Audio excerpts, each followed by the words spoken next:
এত গরম পড়েছে বলার মতন না। আর এই গরমে যদি একটু চাটনি খাওয়া যায় তাহলে তো গরমটা একদম কেটে যাবে। তার জন্য আমি আজকে ঝটপট বানিয়ে নেবো চাটনি। তাই আমগুলো কেটে নিয়েছি এইভাবে। চুলোতে কড়াই বসিয়ে দিয়েছি পরিমাণ মতন তেল। তেলটা তাপার জন্য একটু অপেক্ষা করব। তেল গরম হয়ে গেছে, এর মধ্যে দিয়েছি শুকনো লঙ্কা আর দিয়েছি পাঁচফোড়ন। আম দিয়ে দিচ্ছি কেটে রাখা। এবার একটু ভালো করে নেড়ে নেবো। আম দিয়ে একটু ভালো করে কষিয়ে নেবো, ভেজে নেবো।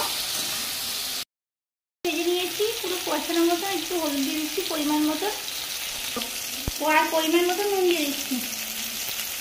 দিয়ে 2 মিনিট নেড়ে নেবো ভালো করে। এবার দিয়েছি জল দিয়ে একটু ভালো করে নেড়ে নিচ্ছি। এটা যতক্ষণ একটু গ্রেভি টাইপের না হওয়া অবধি ফুটিয়ে যাব। হয়ে এসছে।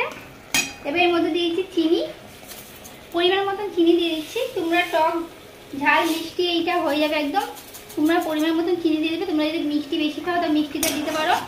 আমি কিন্তু টকও হবে এটা আর হলো মিষ্টিও হবে, ওই হিসাবে চিনিটা দিয়ে দিয়েছি। এবার চিনিটা দিয়ে আর কিছুক্ষণ ফুটিয়ে নিব। ভালো করে ফুটিয়ে নিয়েছি, একদম জেল টাইপ হয়ে গেছে চাটনিটা। এবার নামিয়ে দেবো। একদম জেলি টাইপ হয়েছে।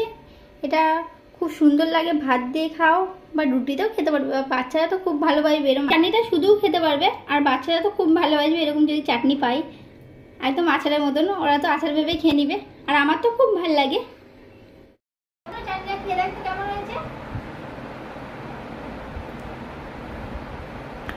হেভি টেস্ট, টক ঝাল মিষ্টি হেভি টেস্ট। তোমরা এরকম বাড়িতে বানিয়ে খাও আর বাচ্চাদেরও খাও। খুব সুন্দর হয়েছে, অসাধারণ। আর নতুন রেসিপি পেতে গেলে চ্যানেলটিকে সাবস্ক্রাইব করে দাও। আর কমেন্টে জানাও কে কী রেসিপি চাইছো আর কে কী ভিডিও কেমন চাইছো।